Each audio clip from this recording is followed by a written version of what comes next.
Welfare check. Here's Ted White. We're learning more about the man who confessed to killing his ex-wife over the weekend. Her Lake Worth home was a major crime scene. Saturday morning, Palm Beach County Sheriff's deputies arrived at the home of Nancy Guarnieri to do a welfare check on her. She had not shown up for work for 2 days. Someone inside shut the front door. Minutes later, deputies are greeted by her ex-husband, Stephen Guarnieri. He told investigators that he killed his ex-wife and was cleaning up the crime scene. He also told deputies that he had been dealing with domestic issues with Nancy for 31 years and that he deserved an award for killing her. Deputies entered the home and found Nancy Guarnieri in the bedroom, wrapped in bed sheets. She had multiple stab wounds. You don't think something like that could happen to somebody that you know.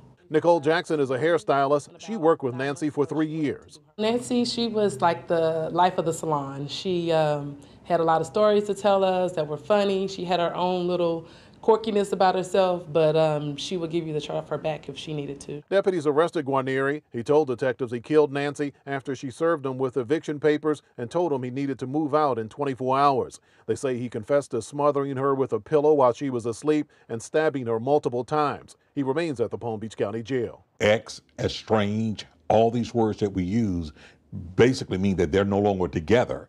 And that was the understanding, that we're no longer together. Except for one problem: the perpetrator don't tend to get the memo. Reverend J.R. Thicklin is a domestic violence expert in Palm Beach County. There's no way to determine what's going to tick them off. Sometimes just thinking about what they've lost, their own regret, their anger, the fact that you're doing better. At his first appearance hearing, the judge denied bond for Stephen Guarnieri. He's due back in court in October. In Lake Worth, Ted White, WPBF 25 News. This just in, Miami police are investigating after they found a 2-month-old baby inside a car and her parents unconscious in the front seat. Police were responding to a crash when they found the baby. They believe the couple overdosed on heroin. The baby was taken to a fire station and then turned over to the Department of Children and Families.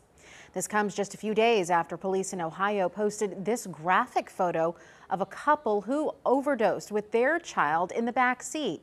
Police there say they wanted to spread awareness of just how dangerous heroin is.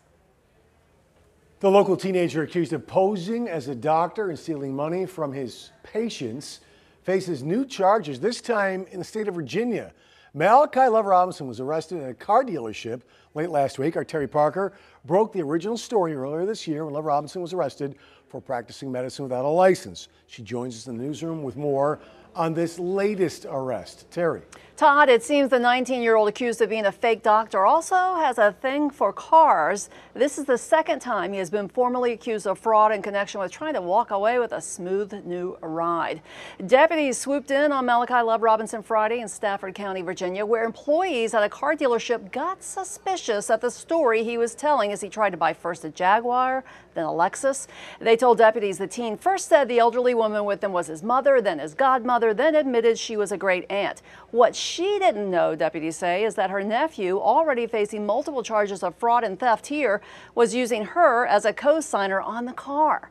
And they say he had already secretly used her credit card to buy a phone and 2 iPads. It all got employees suspicious. They ran a Google check and recognized their customers as same Dr. Love, facing charges here for practicing medicine without a license, stealing thousands from an elderly woman, and embezzling from his former employer. And you'll recall I reported that he was found guilty in civil court in February of giving a Delray Beach car dealer a bad check for a new red Mazda 6. Now he faces these new charges of identity theft and giving false statements to get money and remains behind bars in Virginia. Terry Parker, WPBF 25 News.